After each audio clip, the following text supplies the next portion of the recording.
नमस्कार। उनकी कलम मेरी आवाज़ में आप सभी का स्वागत है। बड़ों को प्रणाम और छोटों को बहुत सा प्यार। चलिए सुनते हैं कहानी 25 चौका 150, जिसे लिखा है ओम प्रकाश वाल्मीकि जी ने। पहली तनख्वाह के रुपए हाथ में थामे सुदीप अभावों के गहरे अंधकार में रोशनी की उम्मीद से भर गया था।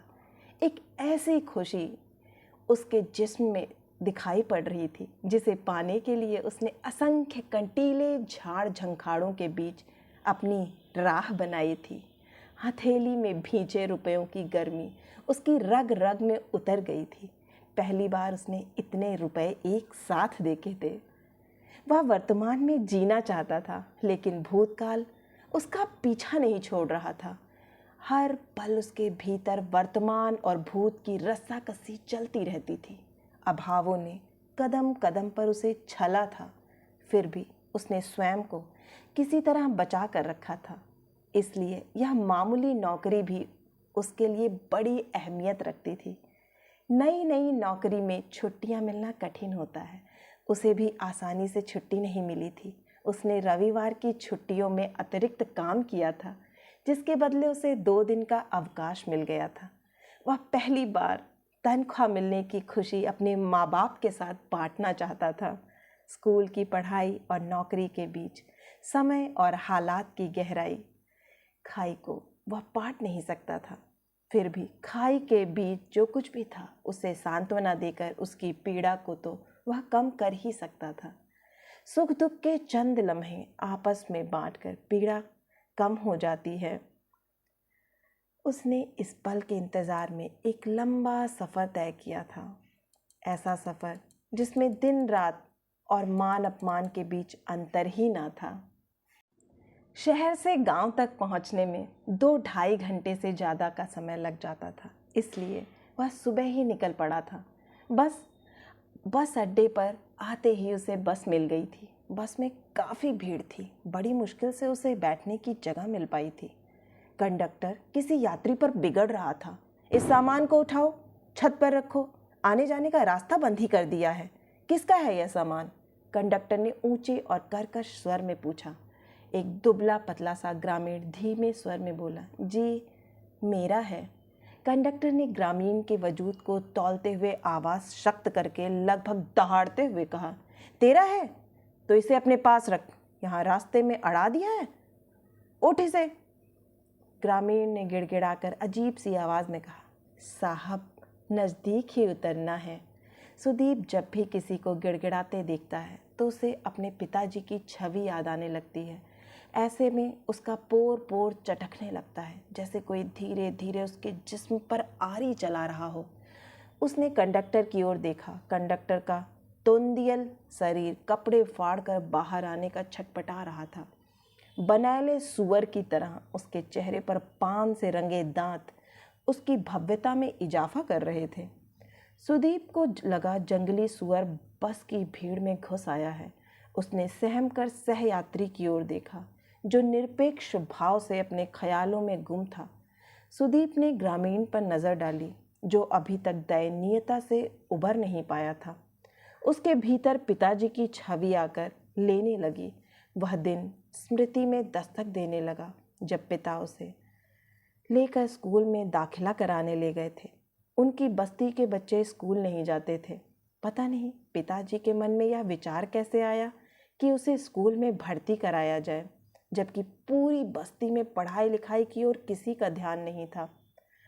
पिताजी लंबे लंबे डग भरकर चल रहे थे। उसे उनके साथ चलने में दौड़ना पड़ता था। उसने मैली सी एक बदरंग कमीज और पट्टेदार निक्कर नुमा कच्छा पहन रखा था, जिसे थोड़ी थोड़ी देर बाद ऊपर खींचना पड़ता था। स्कूल के बरामदे में पहुंचकर पिताजी पल भर के लिए ठिठके, फिर धीरे धीरे चलकर इस कमरे से उस कमरे में झांकने लगे। हर एक कमरे में अंधेरा था, जिसमें बच्चे पढ़ रहे थे। मास्टर कुर्सियों पर उकड़ू बैठे बीड़ी पी रहे थे या ऊँघ रहे थे। पिताजी फूल सिंह मास्टर को ढूंढ रहे थे। 2-3 कमरों में झांकने के बाद एक छोटे से कमरे की ओर मुड़े। उस कमरे में अन्य कमरों से ज़्यादा अंधेरा था। फूल सिंह मास्टर अकेले बैठे बीड़ी पी रहे थे। उन्हें दरवाजे पर देखकर फूल सिंह मास्टर खुद ही बाहर आ गए थे। पिताजी ने मास्टर जी की ओर देखते ही दयनीय स्वर में गिड़गिड़ा कर कहा, मास्टर जी, इस जातक बच्चे को अपनी शरण में ले लो। 2 अक्षर पढ़ लेगा तो थारी दया ते यो भी आदमी बढ़ जावेगा, मारी जिंदगी भी कुछ सुधार जाएगी।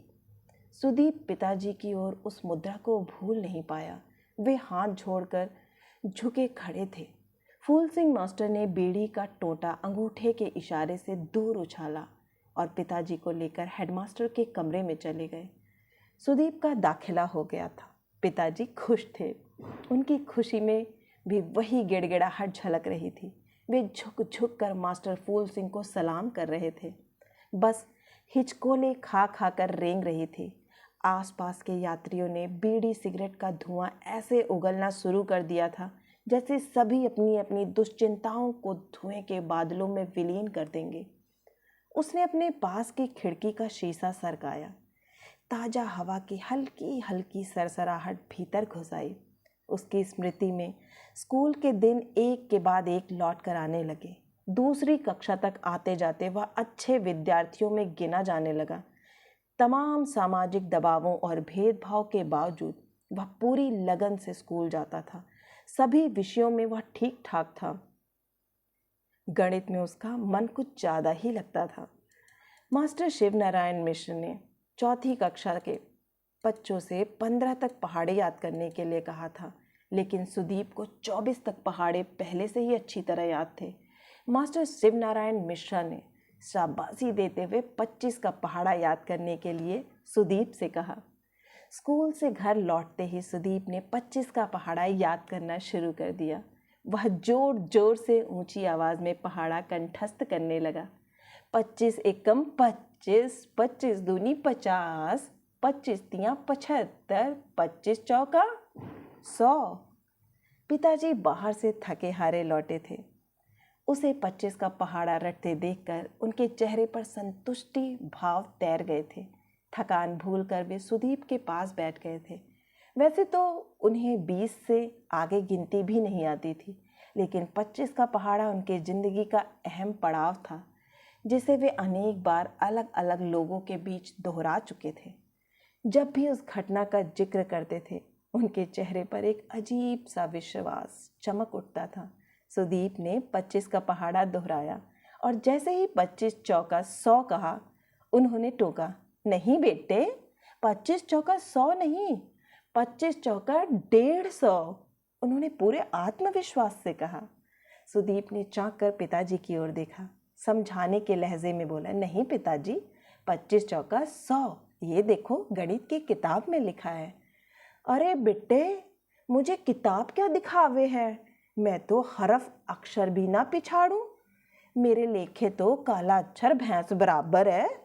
फिर भी इतना तो ज़रूर जानूं कि 25 चौका 150 होवे है।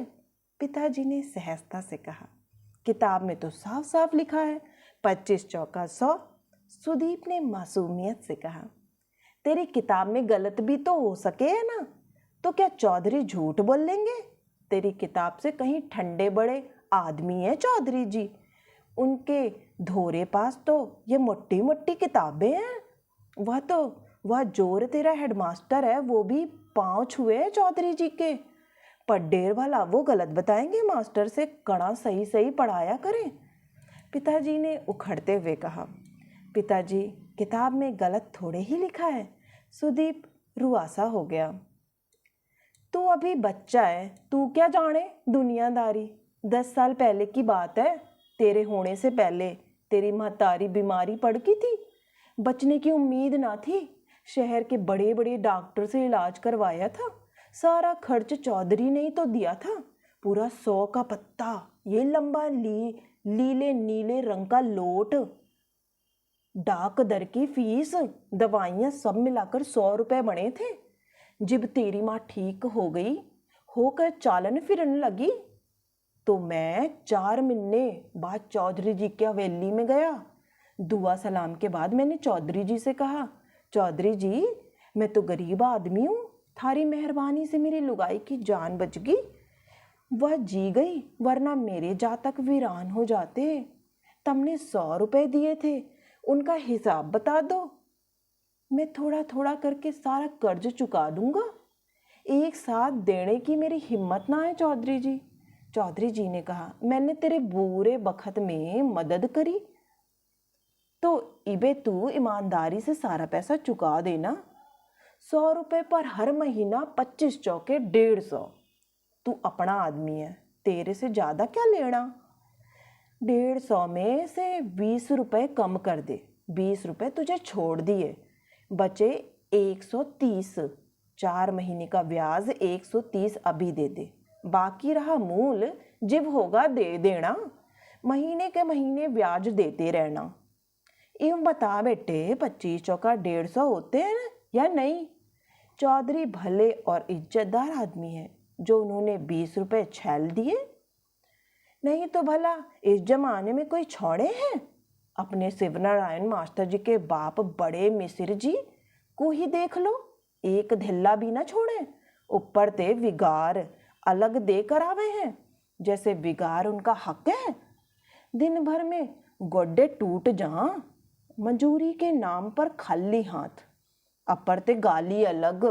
गाली तो ऐसे दे हैं जैसे वेद मंत्र पढ़ रहे हो। सुदीप ने 25 का पहाड़ा दोहराया। 25 एकम 25, 25 दूनी 50, 25 तियाँ 75, 25 चौका 150। अगले दिन कक्षा में मास्टर शिवनारायण मिश्रा ने 25 का पहाड़ा सुनाने के लिए सुदीप को खड़ा कर दिया। सुदीप खड़ा होकर उत्साहपूर्वक पहाड़ा सुनाने लगा।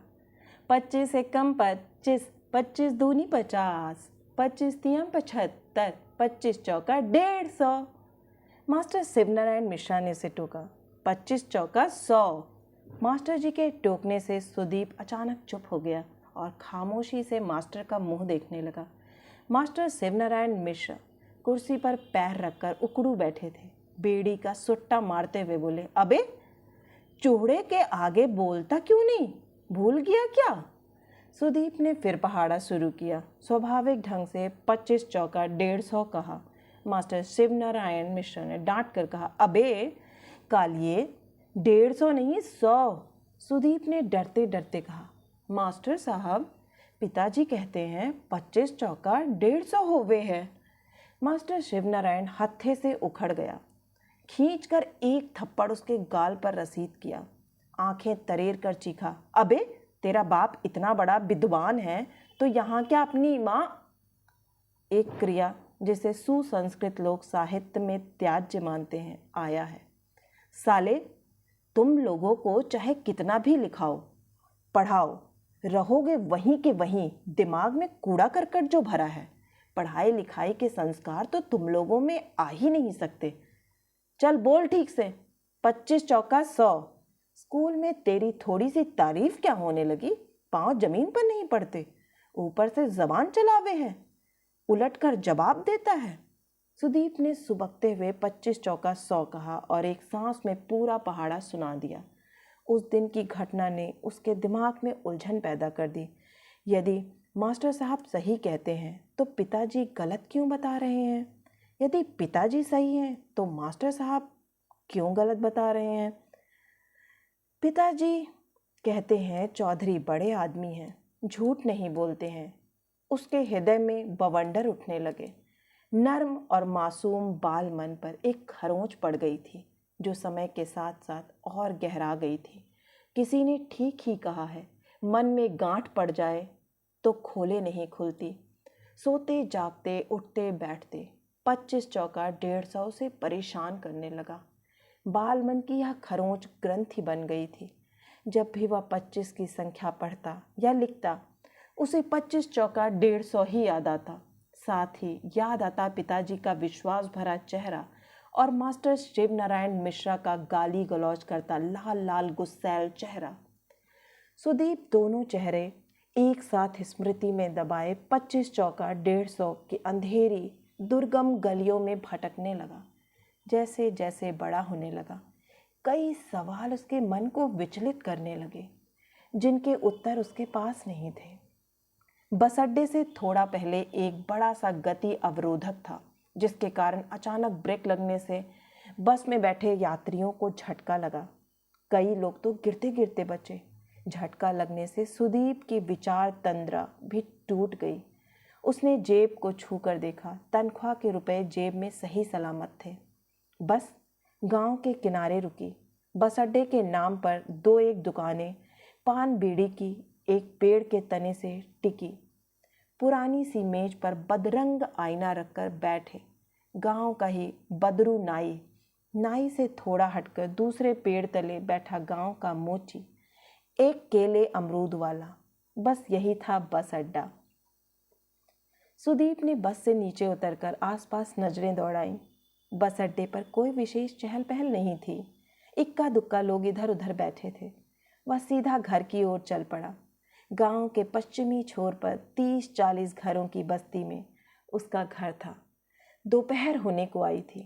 सूरज काफी ऊपर चढ़ गया था। उसने तेज तेज कदम उठाए। लगभग महीने भर बाद गांव लौटा था। जानी पहचानी चिर परिचित गलियों में उसे अपने बचपन से अब तक बिताए पल गुदगुदाने लगे। इससे पहले उसने कभी ऐसा महसूस नहीं किया था। एक अनजाने से आत्मीय सुख से वह भर गया था। अपना गांव, अपने रास्ते, अपने लोग। उसने मन ही मन मुस्कुराकर कीचड़ भरी नाली को लांघा और बस्ती की ओर मुड़ गया। गांव और बस्ती के बीच एक बड़ा सा जोहड़ था, जिसमें जलकुंभी फैली हुई थी। जलकुंभी का नीला फूल उसे बहुत अच्छा लगता है। इक्का दुक्का फूल दिखाई पड़ने लगे थे। उसने जोहड़ के किनारे किनारे चलना शुरू कर दिया। पिताजी आंगन में पड़ी एक पुरानी चारपाई की रस्सी कस रहे थे। सुदीप को आया देखकर वे उसकी ओर लपके। अचानक, क्या बात है, लगता है शहर में जी नहीं लगता। नहीं नहीं, ऐसी बात नहीं है, बस ऐसे ही चला आया, सुदीप ने सहजता से कहा। जेब से निकालकर तनख्वाह के रुपए उनके हाथ में रखकर पांव छुए। पिताजी गदगद हो गए।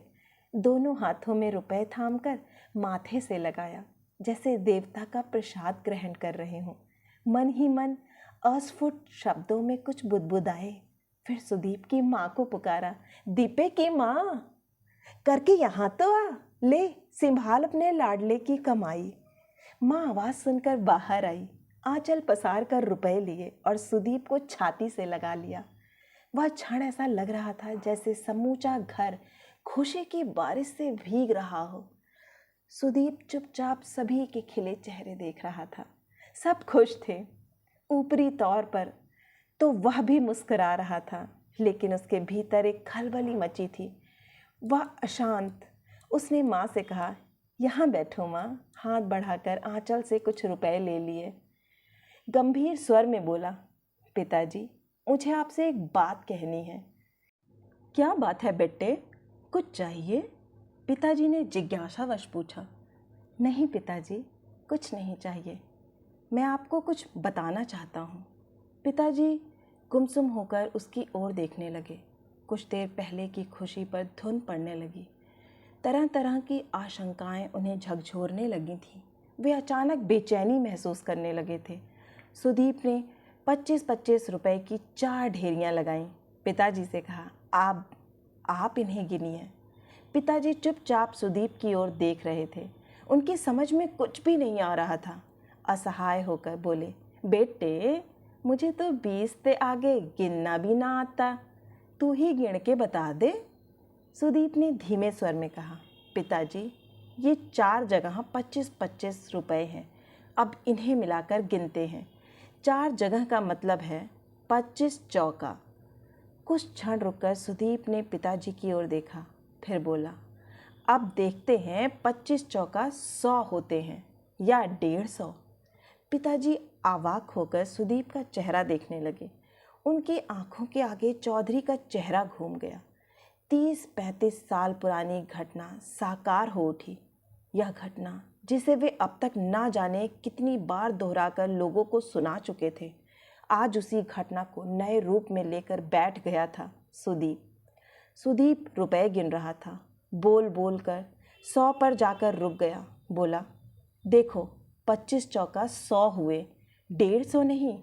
पिताजी ने उसके हाथ से रुपए ऐसे छीने जैसे सुदीप उन्हें मूर्ख बना रहा है। वे रुपए गिनने का प्रयास करने लगे, लेकिन 20 पर जाकर अटक गए। सुदीप ने उनकी मदद की। 100 होने पर पिताजी की ओर देखा।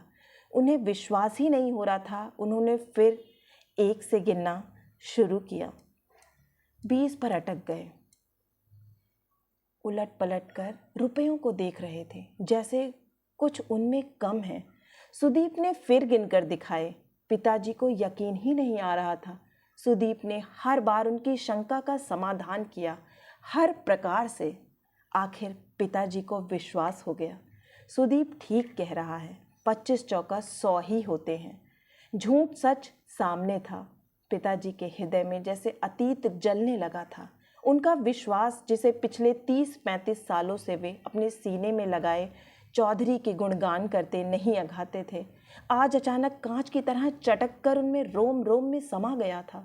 उनकी आंखों में एक अजीब सी वृत्त तृष्णा पनप रही थी, जिसे पराजय नहीं कहा जा सकता था, बल्कि विश्वास में छले जाने की गहन पीड़ा ही कहा जाएगा। उन्होंने अपनी मैली चीकट धोती के कोने से आँख की कोर में जमा कीचड़ पोंछा और एक लंबी सांस ली। रुपए सुदीप ने लौटा दिए। उनके चेहरे पर पीड़ा का खंडहर उगाया था, जिसकी दीवारों से ईंट, पत्थर और सीमेंट भुरभुरा कर गिरने लगे थे। उनके अंतस में एक टीस उठी, जैसे कह रहे हों, कीड़े पड़ेंगे चौधरी, कोई पानी देने वाला भी नहीं बचेगा। आशा है कि आपको यह कहानी बहुत ही पसंद आई होगी। अगर पसंद आई तो प्लीज़ मुझे प्रोत्साहित करने के लिए एक लाइक करें, अपनों के साथ शेयर करें। और हाँ, अगर आप इस चैनल से जुड़ना चाहते हैं और इसी तरह की मनोरंजक कहानियाँ सुनना चाहते हैं तो इस चैनल से जुड़ना ना भूलें और चैनल को सब्सक्राइब करें। फिर मिलती हूँ एक नई कहानी या कविता के साथ। तब तक के लिए आप सभी का सुनने के लिए बहुत बहुत धन्यवाद।